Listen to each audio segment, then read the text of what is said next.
Welcome to iSelect's Industry Overview Webinar Series.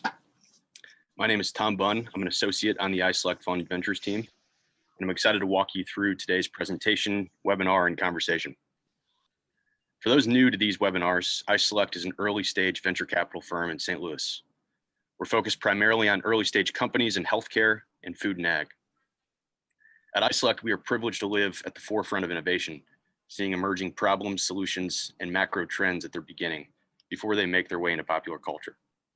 We use these webinars not only as a way for us to better engage with and understand new science and technology, but also to engage with the experts and entrepreneurs who are driving change and innovation in their respective fields.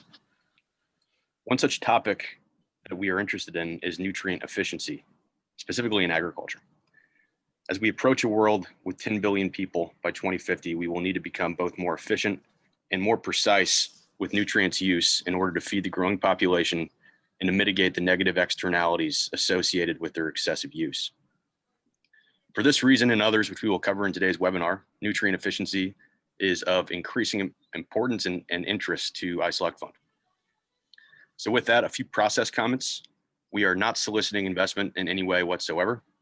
This presentation is general industry research based on publicly available information.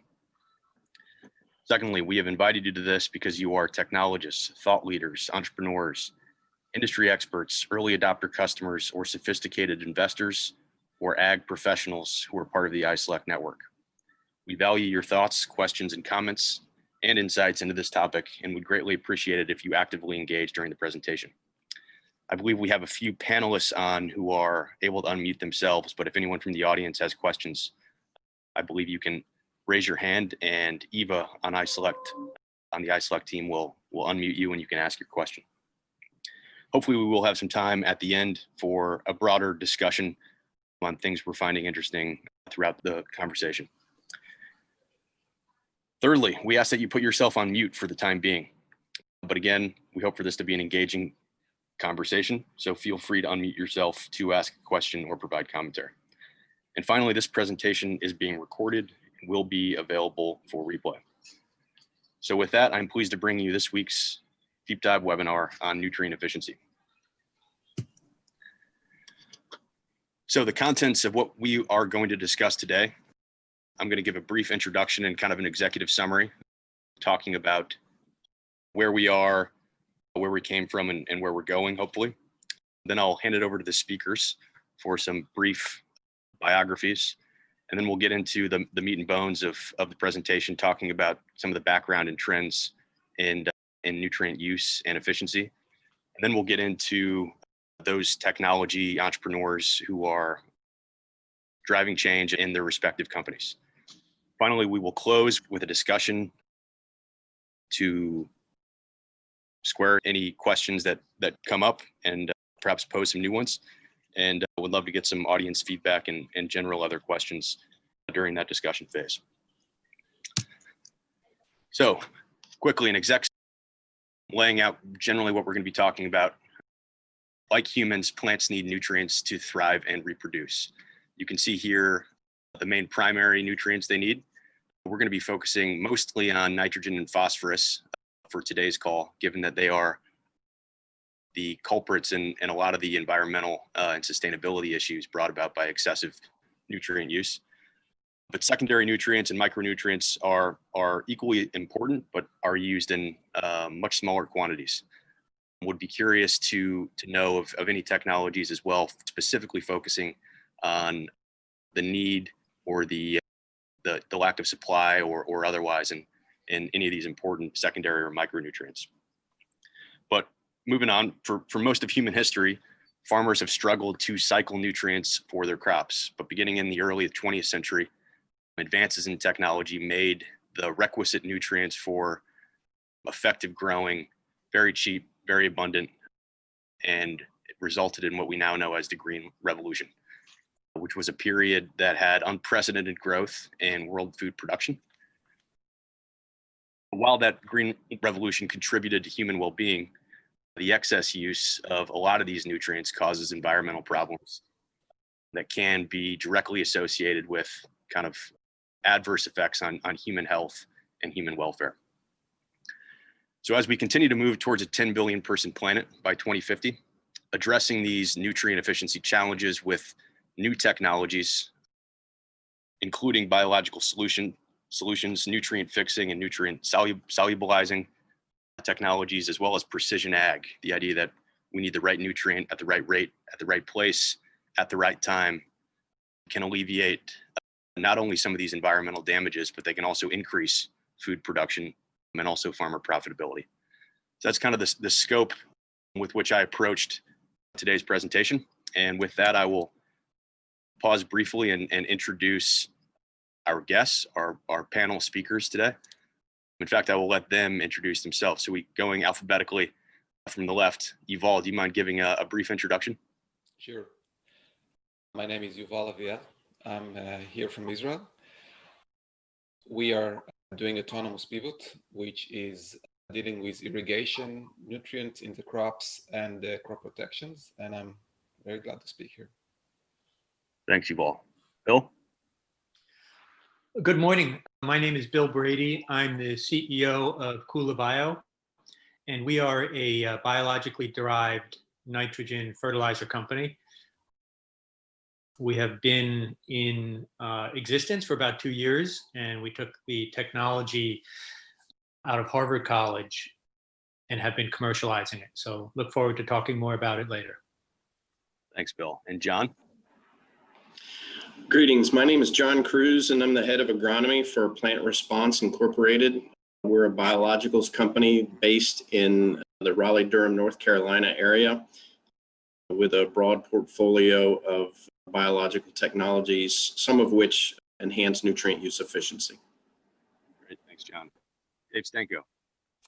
Hi, everyone. My name is Dave Stenko, and I lead Nutrien's assessment, partnership, and investment activities in early stage ag tech companies and venture funds.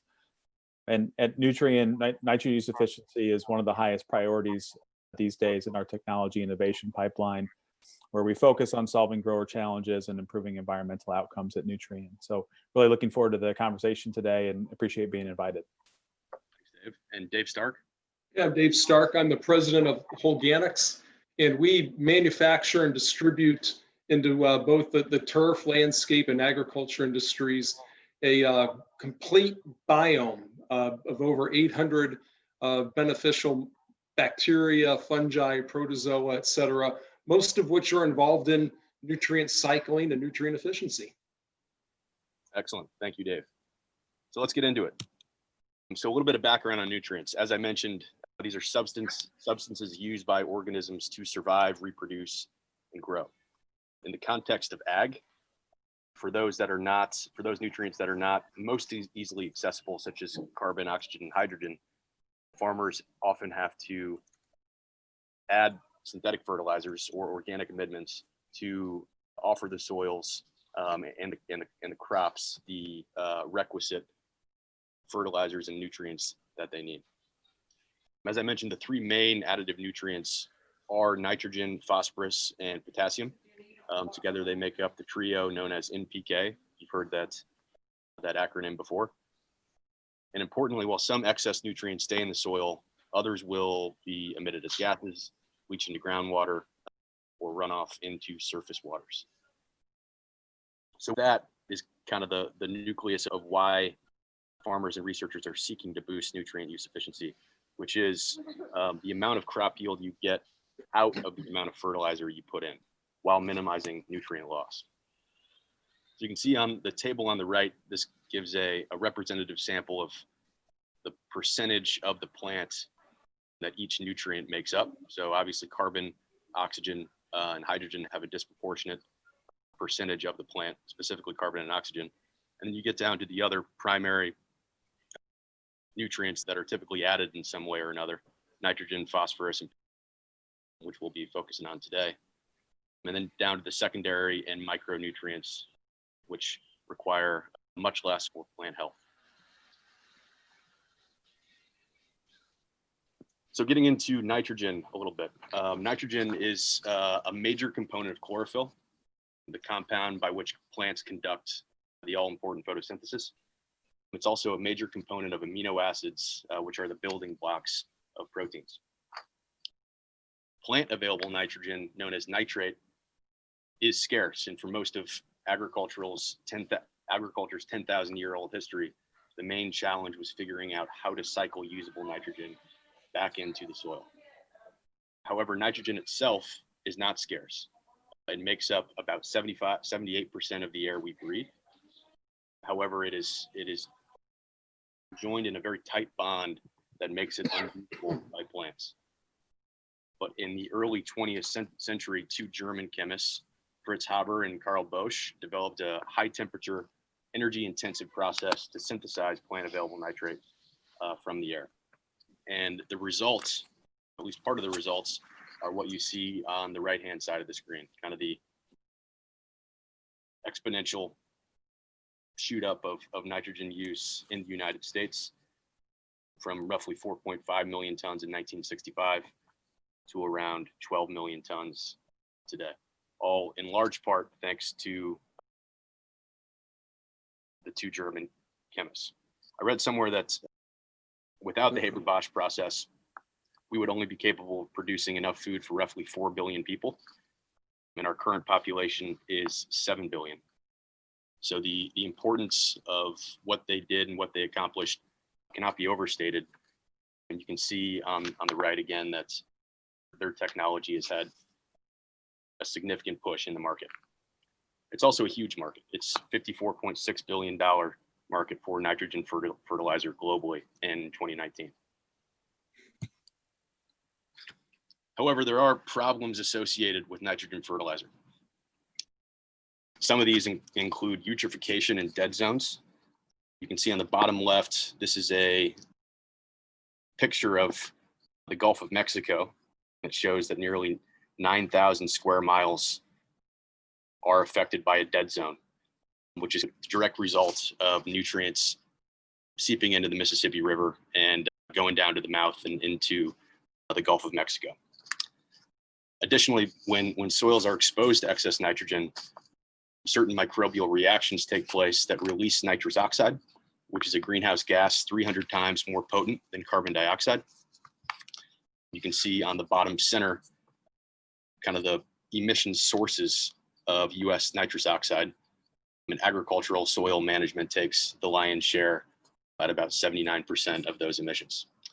And similarly, as I mentioned, the Haber-Bosch process is incredibly energy intensive and is responsible for roughly 1% of CO2 emissions. So net total chemical in fertilizer is responsible for an estimated 5% of greenhouse gas emissions.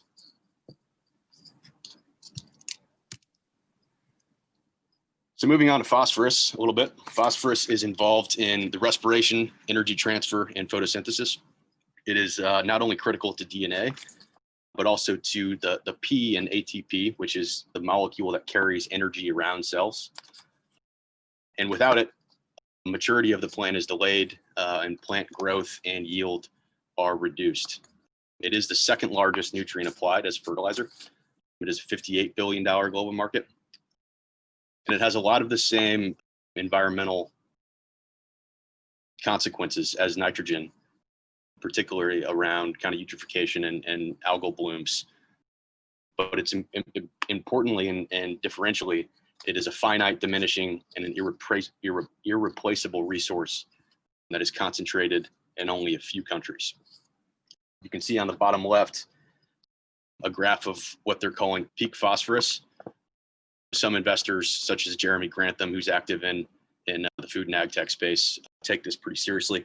I've heard differing schools of thought about the intensity and true nature of the problem, but some estimates point to peak phosphate within the next generation. And again, to my point about it being a finite and diminishing resource, on the bottom right, you see the reserves of some of the biggest, most populous nations on Earth, and how much estimated phosphorus reserves or phosphate rock reserves they have left. At the United States, it is about 37 years. Other countries with significant reserves of phosphate rock include Syria, Algeria. So in addition to being finite, much of the phosphate rock is in perhaps politically tumultuous environments, which, in addition to the fact that it's diminishing, could very well point to price spikes within the next generation due to political environments in those countries.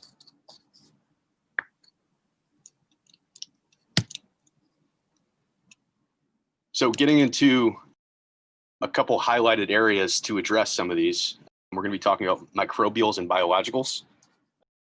In short, microbes mineralize nutrients, which is why we are talking about them today. That is, they convert them from forms that plants cannot use to forms that they can. Because bacteria eat fertilizer oftentimes as food and faster than the plant can take it up, and the fact that these microbes live next to the root allows for easy transfer from these microbes to the root for more optimal nutrient transfer. As far as nutrient fixation goes, nitrogen fixation is the process by which atmospheric nitrogen is converted by a natural or an industrial means into ammonia or a nitrate or nitrites to be used for plant growth. And finally, on the precision ag front, as you may know, precision ag in general seeks to use new tech to increase crop yields and profitability while lowering the levels of traditional inputs needed to grow crops, including land, water, fertilizer, herbicides, insecticides. In other words, farmers are using precision ag, are using less to grow more. So on the microbial and biological side, we have several companies on the upper left that you may have heard of. You know, Indigo got its start in 2014 under the name Symbiota and developed initially microbial seed treatments to help farmers grow corn, rice, and soybeans. They've since expanded into be more like an Amazon marketplace for agriculture, helping growers find buyers for their crops. And their newest business line is its most experimental yet, which is a carbon sequestration program that rewards farmers for regenerative ag practices. Others on here that are interesting, Growsentia is specifically focused on phosphorus. They ID microbes that release bound phosphorus, making it more available to plants. New Leaf Symbiotics is developing imtrophs, which are a large group of bacteria that have co-evolved and developed a symbiotic relationship with plants for nutrient efficiency.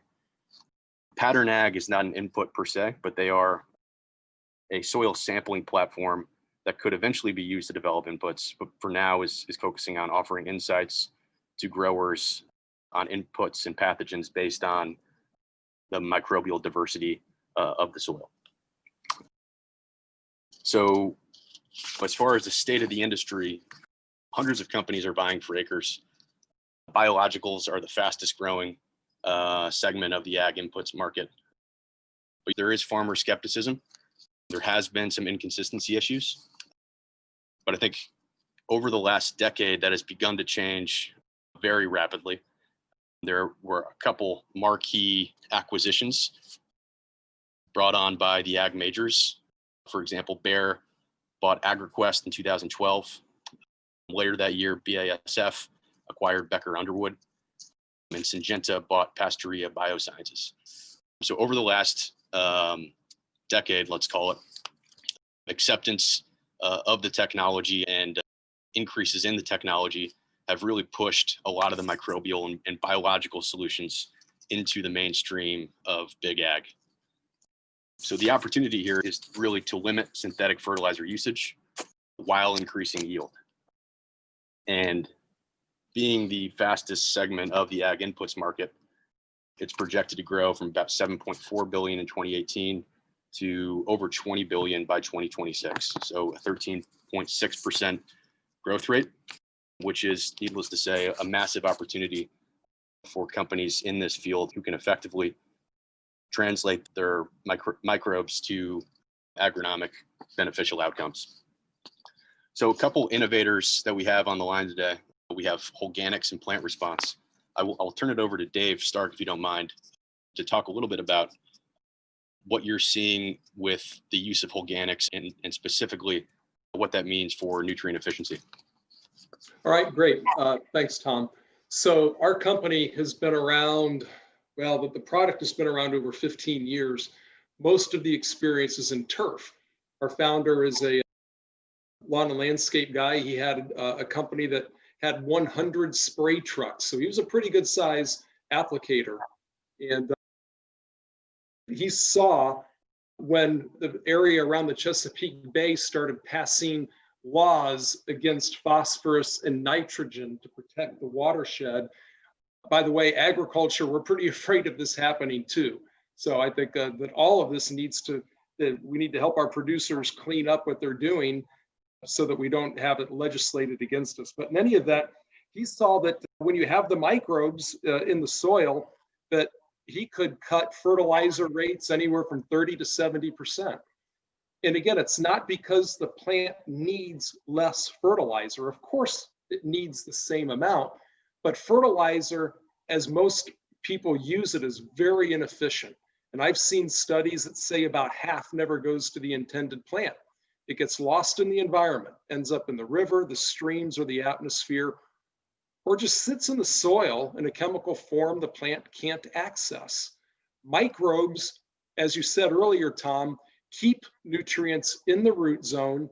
And as long as we have the complete mix of microbes, because they each do a different part in cycling nutrients. So we need bacteria and fungi and the protozoa, amoeba, et cetera. We have more of those nutrients go to the crop. So what we've seen in agriculture, we do have customers. One guy in particular in Kansas has used us 3 years in a row. Every year he has backed down his fertilizer. He is now at 50% of what he was on corn. And he has not impacted yield one bit. So he is saving more money in fertilizer by far and improving the quality of his soil by making sure that the microbes in his soil are complete, and he uses our product.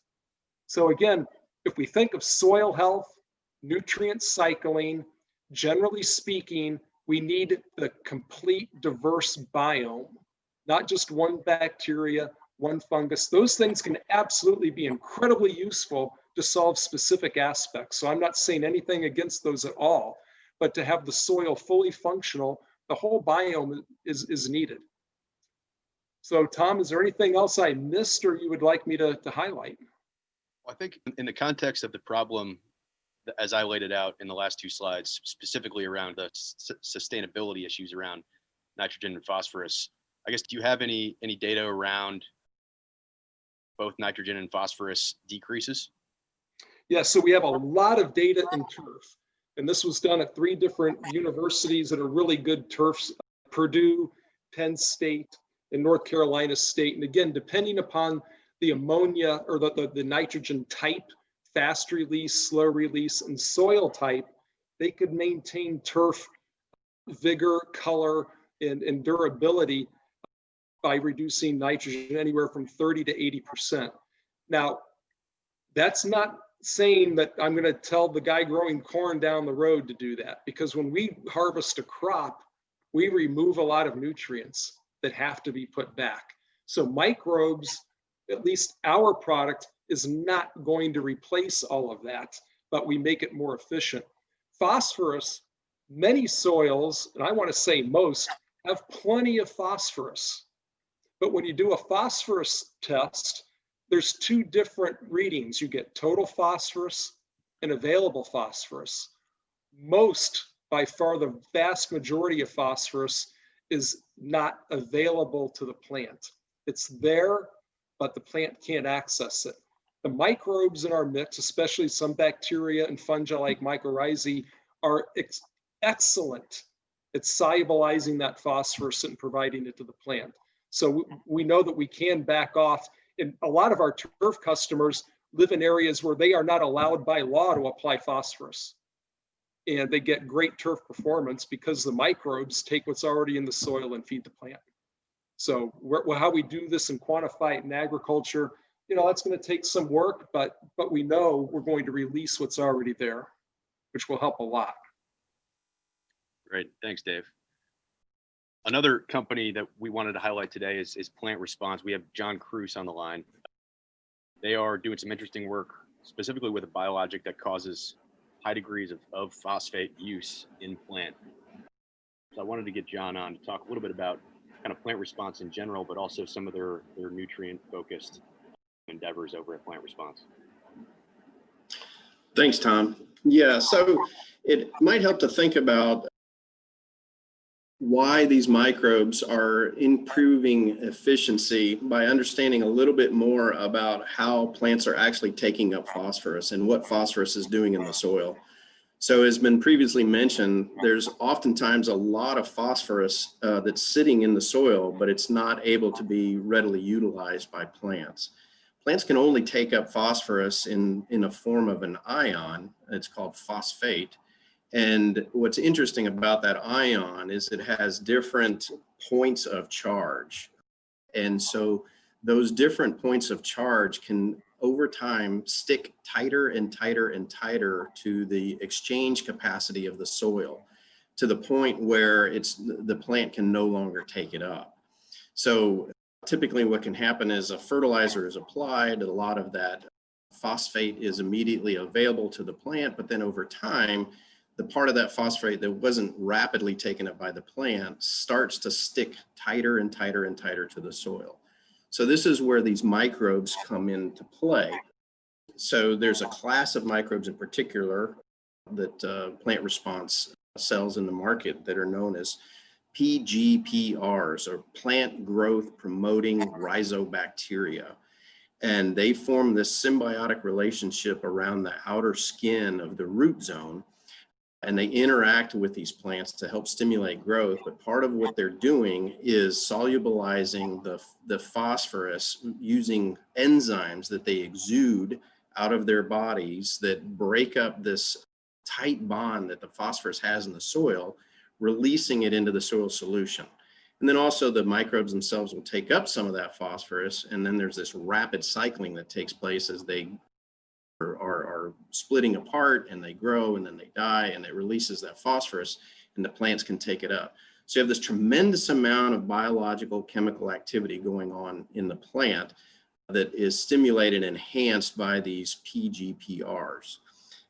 And the two technologies that we have are one is a power coat, which is designed for application to granular fertilizer, and another is BioHP, which is designed for application in liquid fertilizers. So above and beyond the PGPRs that are commercially available, Plant Response is also working at the experimental level with a fungal endophyte, which was discovered in our original home country for our company, which is Spain. And what's unique about this fungal endophyte is the way that it forms this symbiotic relationship inside of a plant. And we've been able to positively confirm that it will successfully inoculate in both monocots, such as corn and wheat and so on, but then also in dicots, tomatoes and so on and so forth. So what this technology, this particular endophyte is doing, is extending hyphae out into the soil and allowing for the more extensive exploitation of the soil, and then also extending hyphae up through the plant, through the steel, to more efficiently transfer that phosphorus throughout the plant.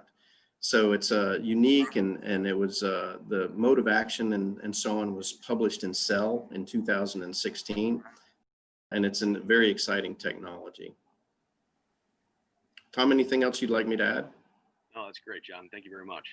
I guess I'll put Dave Stanko on the spot here on some of the opportunity metrics I mentioned, and then the challenges. So, Dave, you have a unique vantage point in this market. You're seeing a lot.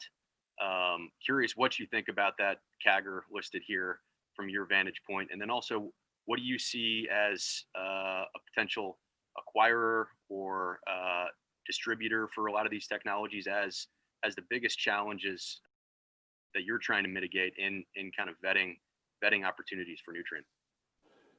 Sure, I appreciate that, Tom. Yeah, of the kind of three focus areas that we have currently, biological products to support the nutrient pathways for crops is certainly one of those. It does feel like the science is still a little bit somewhat new, but nevertheless, we're excited about the area and we're monitoring it very closely. And we have placed a few bets in this space already. So we acquired Actigrow a couple of years ago, which has a reactive carbon technology that improves end use efficiency and supports microbial activity, although it's not directly a microbial product. And then secondly, we have an equity stake in Agricin, which is focused on a naturally derived product which contains some of the metabolites that microbes produce. So again, not exactly a live bug that we're putting into the input mix. But I think you've identified the challenges here really well. I think there's a healthy dose of farmer skepticism that we see through our retail business unit. And part of that is because it's hard for us to tell that story of exactly which microbes do what. And until we understand fully those modes of action, it's very difficult for us to get significant grower adoption of some of these technologies. But that doesn't mean we're not excited about it. We're very much invested in paying very close attention to this space. Great, thanks, Dave. All right, moving on to nutrient fixation and solubility. A lot of these companies you may have heard of. Pivot Bio recently raised a massive round of funding from Jeff Bezos, Jack Ma, Bill Gates, and through a group called Breakthrough Energy Ventures, which is a $1 billion fund. Essentially, they are producing a microbial product that is applied in furrow at the time of planting to help fix nitrogen to the soil. Phospholutions is one we had on Agri-Food Conversations a few weeks ago. They're, surprise, addressing phosphorus. They're a soil amendment and fertilizer additive for enhancing phosphorus efficiency. Nuvia is a delivery system that combines electrostatically charged organic particles that provide docking sites for whatever the desired nutrient may be. Join Bio has partnered with Ginkgo Bioworks to engineer microbes to express nitrogen-fixing properties. Sound Agriculture is developing a microbial foliar spray that unlocks phosphate to make it more available to the plant and transforms nitrogen from the atmosphere into a more plant-available form. And we also have Bill Brady from Kula, who is directly in the front lines of this industry. Bill, would love to have you give a little bit of background on Kula, how you differentiate from some of the more nitrogen fixing companies I just mentioned, and what the future holds for you guys. Thank you. Appreciate that. Kula Bio, our core technology is that we energize microbes. So we have a way of giving the microbes their own independent source of energy, such that when they get into the soil, they can live significantly longer than they otherwise would on their own. And when we give the microbes this life extension, all of a sudden, they're able to live, in our case, for weeks rather than hours. And the quantity of nitrogen that they can deliver by doing their job over a series of 2.5 weeks versus hours, the quantity of nitrogen gets significant, and then the cost per pound of nitrogen delivered gets competitive. So that's what we do. We do this to microbes, which, by the way, are not genetically modified, but we do this in our proprietary bioreactors in kind of a two-step process. We build up the microbial density of the microbes, and then we get them to consume hydrogen and CO2 from the air to build up an energy storing material in the cell structure. And then they carry that into the soil, draw on that energy when they're in the soil to fix nitrogen from the air to the soil. And when they deplete their stored energy, they simply die in the soil and become a source of carbon. So that's the core technology. To date, we have been on roughly 10 field trials on commercial farms.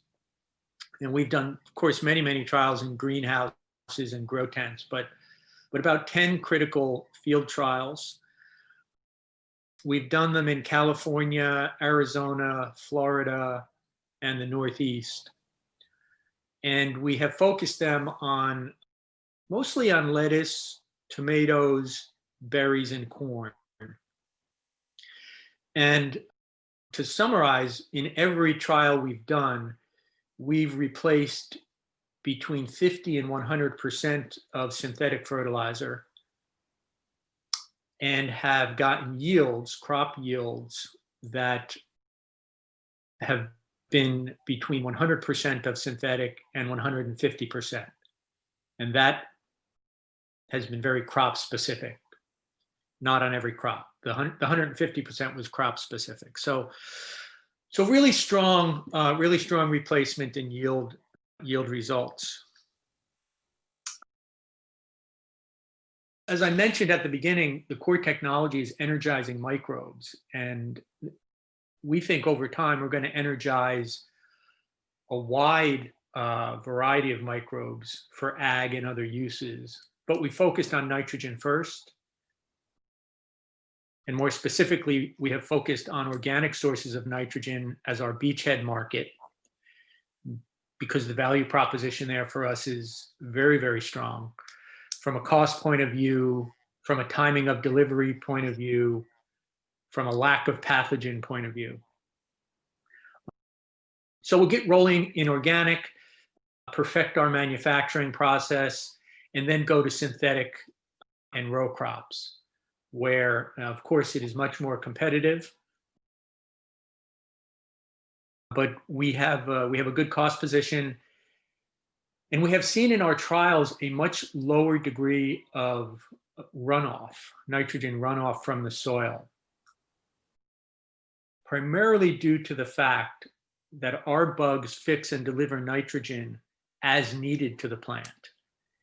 And so at any given time, there's just not that much nitrogen hanging around in the soil to be washed out. So we've got an interesting angle on synthetics as well.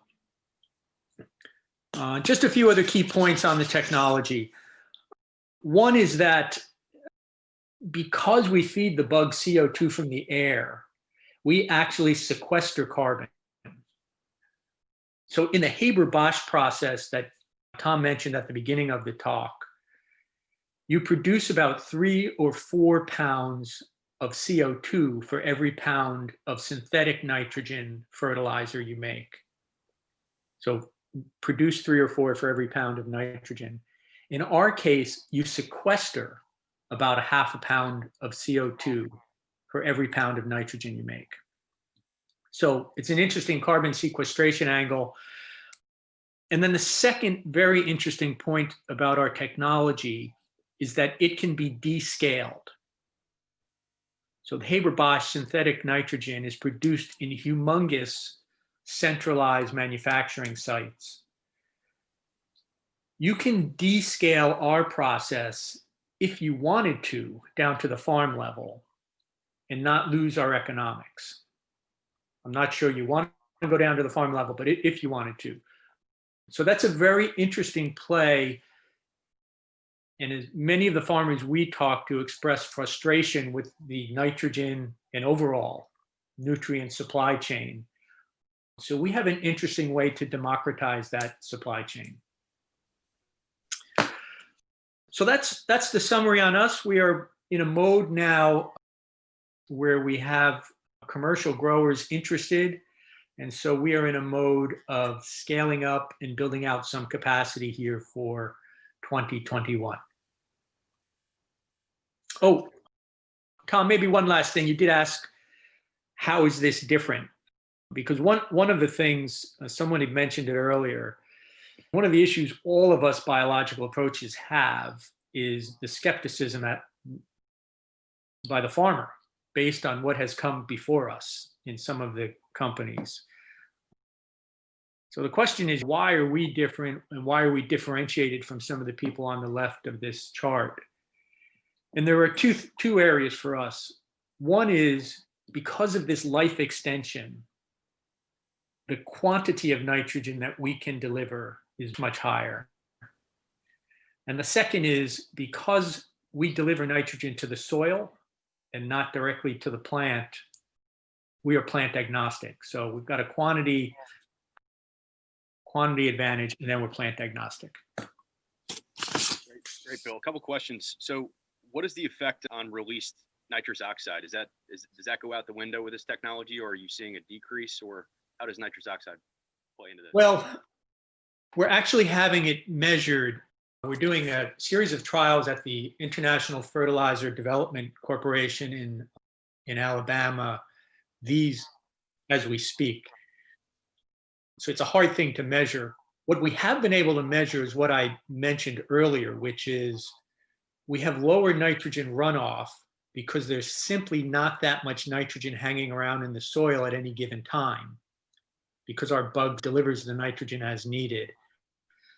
We think the same is going to be true for nitrous oxide, but we need to prove it. We're in the process of doing that.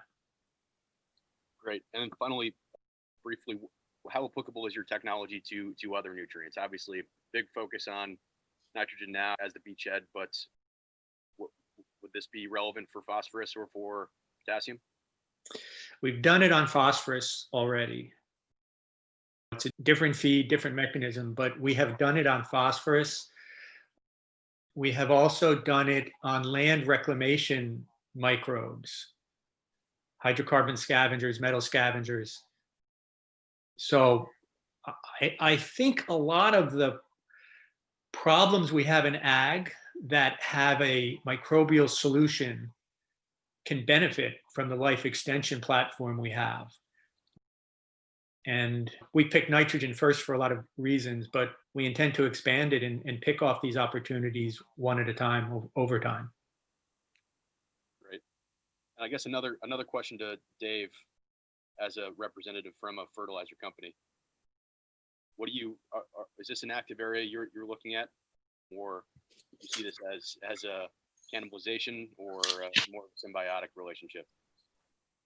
No, we see a lot of opportunity for collaboration in this area, and specifically on synthetic fertilizers. We believe they'll always have a role to play in production agriculture, especially if we want to keep an eye on productivity.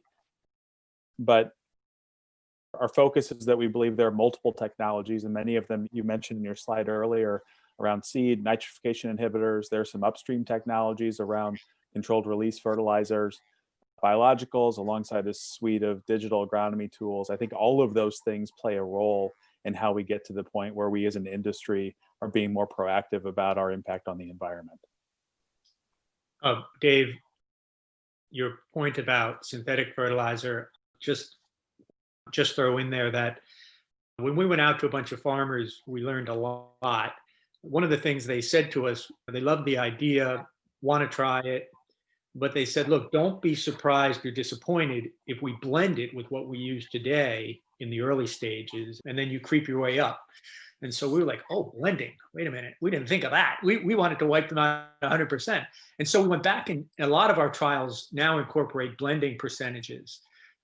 And lo and behold, in many of the trials, we see a synergistic effect between synthetic fertilizers at relatively low levels and our microbial solutions. So I think your point about synthetics perhaps never going away, while I don't like to admit that, might be true, but we are certainly seeing some synergistic effects.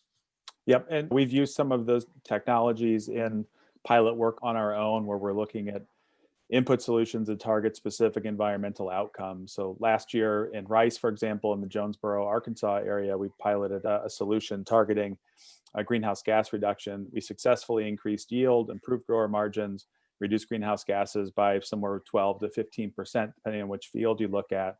And all of that drove profit margins for the grower, delivered environmental outcomes for us and a couple of supply chain partners we had. And overall, we did use less nitrogen, but we use some of these other products that we believe, again, play a real role in us delivering a holistic solution that growers can adopt somewhat easily. Great, thanks, Bill and Dave.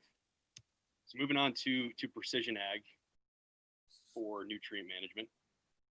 So this is another hotbed industry or sub-segment of ag tech.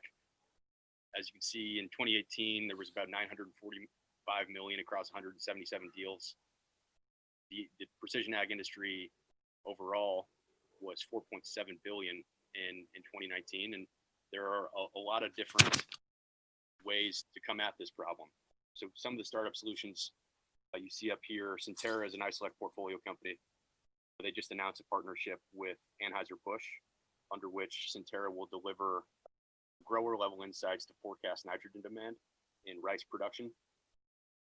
Teralytic on the just below Centera there is using soil probes, not only to measure water content of the soil, but also getting NPK measurements as well.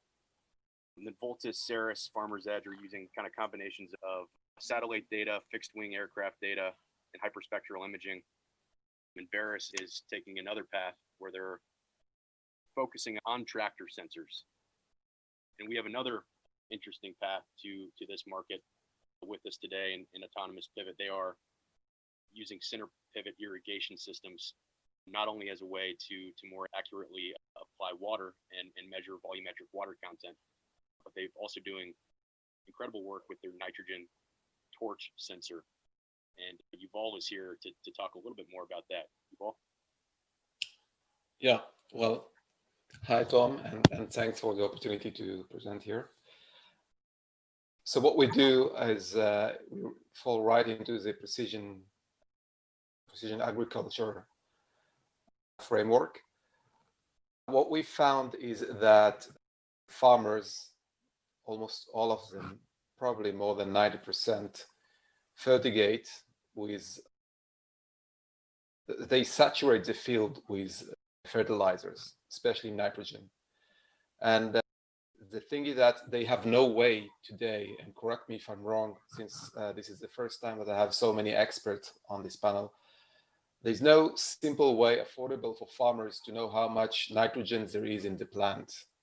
There are devices like AtLeaf, it's called, or another that costs around $2,000 that you can inspect the leaves of the plant and read the level of nitrogen. What farmers usually do, they don't use these devices, these expensive devices. They take leaves during the season, once in the season usually, and send them to the lab. They get the readings and they correct for these readings. And they're doing it once in a season, which is really far more than what's needed to be done. What we offer is a device that is using active light. We work in the night. We take advantage of the fact that the pivot moves at night. And so we're able to illuminate with specific wavelengths and with a simple camera. And so in a cheap device, take hundreds and thousands of measurements. And not only that, since it's a camera, we are able to extract a specific leaf in the plant, which give us continuous and of the same place in the plant over and over again in different plants, readings of the level of nitrogen. And from that, we extract the nitrogen index. And so we're able to provide correct and almost online fertigation plans and prescriptions, actually. Now, we also close the loop by controlling the fertilizers themselves. So the pump that pumps the fertilizers into the water of the pivot is also controlled, and some controlled remotely.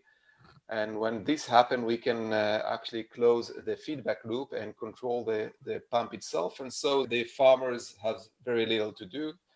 And since we have also cameras and a soil moisture sensor, we have a very good view of what is going in the field, not only in terms of nitrogen, but we can see the growth stage of the plant, which is very important to the amount of nitrogen. We can also access the weather forecast and just make sure that there is not a strong rain that is coming in the coming days that will leach everything down.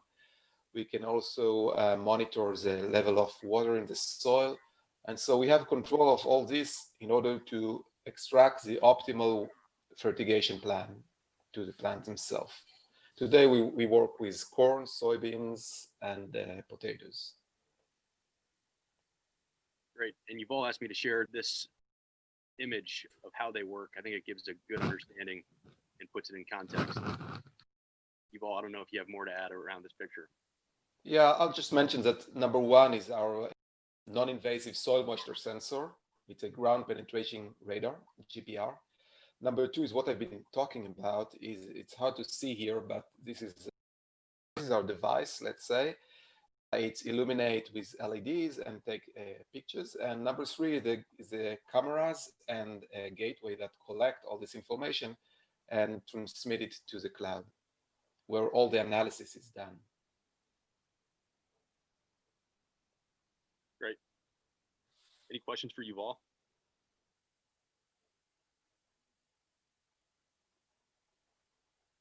Okay, moving on then. We have about 6.5 minutes left. Wanted to set the platform for some more discussion and some of my thoughts around kind of what we just heard and where we're going. So as far as key risks and considerations going forward, obviously it's been brought up a number of times, at least in the biological and microbial and to some extent the nitrogen fixation route, but these novel technologies must prove to be as consistent in delivering nutrients and yield as synthetics. Related to that, these technologies need to stand on their own 2 feet in terms of price and performance for farmers. ROI is something that we ask for almost religiously when we're in conversations with entrepreneurs and really want to see how this helps the farmers' bottom line, because we think that positive environmental externalities will flow from easy farmer adoption because of the economics. So that's top of mind as we assess these companies. Other areas of opportunity, soil mapping is one which we are currently very interested in. So understanding the nutrient balance in the microbial community in different parts of a farmer's field, right? So we talked about right input at the right rate, at the right time, at the right place. Soil mapping obviously would be a phenomenal tool in reaching that paradigm of the 4 rights. Another area of opportunity that we unfortunately didn't get to talk too much about today with some time constraints is regenerative ag in general. So there are a lot of time-tested ways to increase nutrient uptake and nutrient content in soils. Cover crops, no-till, composting, animal grazing, and other regenerative ag or sustainable ag practices all reduce the need for synthetic inputs. I think in this realm, consumer awareness and demand for products is really pulling from the upstream producers more and more of these regeneratively grown products to the market. This is a slippery slope in terms of an investing point of view, but there's no denying that regenerative ag is growing and that these time-tested techniques do work, and that you're seeing consumer awareness in the supermarket with all sorts of beef programs and labels galore on you name the package. Really shows that consumer awareness is pulling upstream a lot of the techniques that will ultimately help nutrient efficiency. So some discussion questions. I'll lead off with mine, but would love to hear from the audience. One thing I was thinking about was internationally. So many technologies are relatively untested on foreign soil. For example, I was reading a research paper last night about biofertilizers have been shown to work much better in dry climates than wet ones. So combined with the distribution risk, what needs to be true for widespread international adoption of these technologies?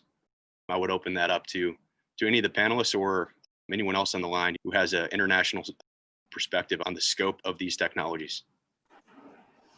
Hey, Tom, this is John Cruz from Plant Response. Just a quick comment about that. Given the fact that we're from Spain but then also have our corporate headquarters in the United States. One of the things that we see as a rate limiting factor, so to speak, is the legal or regulatory environment surrounding a lot of these technologies. The United States, as most everyone on this call is probably aware, is evolving its legal and regulatory views of what is a biostimulant and when is it a PGR and when is it not, and so on and so forth. When is it a crop protection product versus a fertilizer or a biofertilizer? And so the US is working all that out. The Europeans are also working that out. And so the regulatory environment is an additional risk to the adoption of these technologies. Great, thanks for that, John. Any other perspectives on that? Yeah, this is Bill Brady. I certainly agree with that. The one thing I would just say, though, maybe to state the obvious, but to remind us all, we gotta be great on the fundamentals, which is your consistency and ROI, and we gotta be really solid on that. I mean, remember, we're trying to disrupt / break into infrastructure that's been there decades, maybe centuries. And so you've got to have super compelling ROIs, not incremental. When I say you, I'm talking about all of us. Super compelling, not incremental. And when we went out and did a lot of work with the farmers, the things that kept coming back were, gosh, we love your idea, but I'm not going to pay you anymore. I'm not going to change what I'm doing. I'm not going to buy any new capital equipment. And by the way, I need to see it work, not at Harvard University, but I need to see it work on my neighbor's farm. And so I think these are the fundamentals that, whether we're in the US or anywhere else, we got to make sure as new disruptive technologies, we are super rock solid on.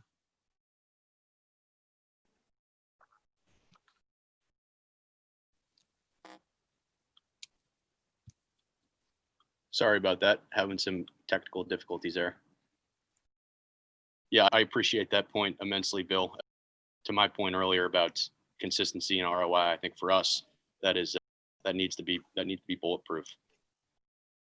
We've had a couple questions come in via Q&A, a couple from chat. Leron asks or says, as I understand, microbes cycle nutrients and synthetic fertilizers kill microbes. Wouldn't it stand to reason that the solutions we are trying to advance with synthetic fertilizer applications create the problems that we are trying to solve with those synthetic products? Bill or Dave, do you have a comment on that? Yeah, I don't necessarily agree the synthetic fertilizers kill microbes. What happens is if we have over fertilization on plants, it's this normal biochemical feedback. Don't spend so much of your photosynthetic energy to secrete carbohydrates and other food sources in the root zone to support the microbes. So we do help degrade soil when we overuse synthetic fertilizer. However, with our product, we usually go with a liquid fertilizer where we mix, and we like them to, of course, decrease the rate. And the two work very well together. And I think, Bill, you saw the same thing, which doesn't surprise me. Microbes and synthetic fertilizer in the right balance actually work better together. So again, I'm not sure that our goal right out of the gate has to be, let's eliminate synthetic fertilizer, but let's reduce it. Let's reduce the environmental impact. Let's make the grower more profitable. And I think all of our technologies are going to contribute to that. Thanks, Dave. Hey, Tom, this is Clark Bell. I have a thought there. Please. So we're on, by end of year, we'll be almost on nearly 2 million acres. And oftentimes people, when they hear about the use of our technology as it pertains to a nanoliquid that provides nutrient use efficiency, they don't step into thinking, growers, they don't step in thinking that they're going to completely eradicate their synthetic fertilizers and their chemistries. They just, from my perspective, what these farmers want is they just want better technologies that can have them use the proven formulas that they've used for years and decades. I mean, they just want better technologies that can enable those synthetic fertilizers to work correctly. So my advice to other ag input companies that are wanting to help with nutrient use efficiency is not to be showcasing or eliminating the synthetic fertilizers, because many of them have a great place in the space, but to be showcasing how you can enhance them. I think that's a key moving forward. And as you create that win-win, there of course is a return on investment as well. Thanks, Clark. Another question from Tom Gable. To what extent has climate change affected biologics as a solution for plant nutrition and/or crop protection? Has there been an amplification, or has it stymied efficacy? And do you find climate change of any kind requires more rapid product development efforts?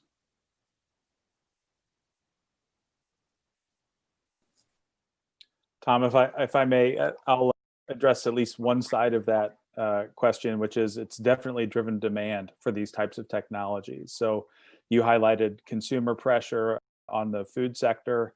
I think we have investor pressure across the entire ag sector to really address our climate risk as an industry. And so that's, for better or for worse, that's pushed many companies into thinking about climate targets, whether it's greenhouse gas emissions or commitments to water quality or water quantity use. And so in many ways, it's led to additional investment in these types of innovations that lead to better outcomes for agriculture. Hey, Tom, this is Bill Brady. Maybe to put a really fine point on what Dave just said, we just raised a meaningful round of financing at Kula Bio, and interestingly enough, about 1/3 of our raise was from inside investors. About 1/3 of our raise was from ag tech, food tech types, and about 1/3 of our raise was from carbon mitigation, carbon sequestration types. So that just kind of really illustrates what Dave just said in our experience. Great, Dave and Bill, appreciate that. We had another question from Michael Ott.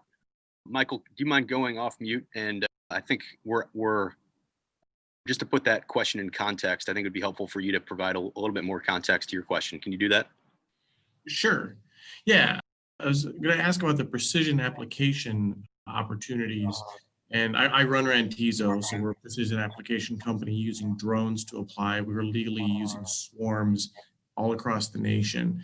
I wondered if there are other opportunities or what people's opinions were on actual application technologies versus imagery and gathering information and learning about that. I think it's fantastic and those things are absolutely needed. But when it comes to actually putting something in the field, what the thoughts were, are we just going to use tractors, travel over the entire field, spot spray with them, or use some other delivery mechanism? Dave, are you seeing that dichotomy? Yeah, certainly. I don't remember who mentioned it earlier, but I think there's resistance when there's a big capital spend required on growers to adopt certain technologies. So if they don't have precision spray equipment or spreader equipment, then it's difficult for them to implement a precision application solution. I see a world where absolutely some of these spot applications will definitely play a role, whether that's aerial application or even some of the ground-based robotics companies that we're seeing lately that are using see and spray type technology for crop protection. I think it's a long road to get there because it's a big change in the way we think about agricultural equipment. But our perspective is we're going to get more and more precise with whether it's fertilizer, crop protection products, and ensuring that we're only applying the right amount in the right place. And while many of those technologies today are focused on field level recommendations for fertilizer, we think that gets smaller and smaller, whether it's 2.5 acre or all the way down to the square meter or so. Yeah, and I just look at the huge variation in soil samples across a field that to the eye looks uniform. So I think there's absolutely precision application opportunity for microbials. One of the things that we need to work with the precision ag equipment manufacturers is biological microbials, if you have very small screen sizes and high pressures, are going to shear and kill a lot of the microbes. And the microbes have certain sizes, so we're just going to have to work with that.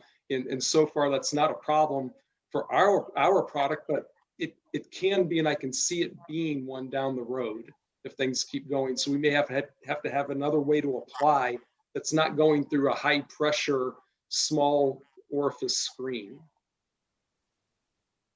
And I think to add to that comment, one of the challenges that the microbials face to become more paired up with precision ag technologies is the calibration aspect, right? So if you're going to apply a microbe, what are you correlating that to? Is it going to be % organic matter? Is it going to be soil texture? Is it going to be soil pH? Is it a combination of these things? So there's a calibration aspect of this to make these technologies pair up with precision ag.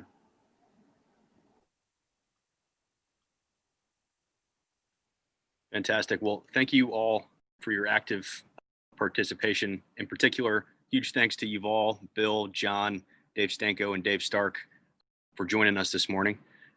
As a reminder, we do host these once a month. Next month's will be on a topic in healthcare. So if you're like us and you enjoy food and ag and healthcare, please tune in. Next month should be on the first Wednesday of the month at the same time, 9 a.m. Central on the first Wednesday. One more reminder, this will be recorded. So if you know somebody who might want access to it, please let us know. And I hope everyone is safe and healthy and that you have a great Wednesday. And thanks again for your time. Thank you. Thank you very much. Bye.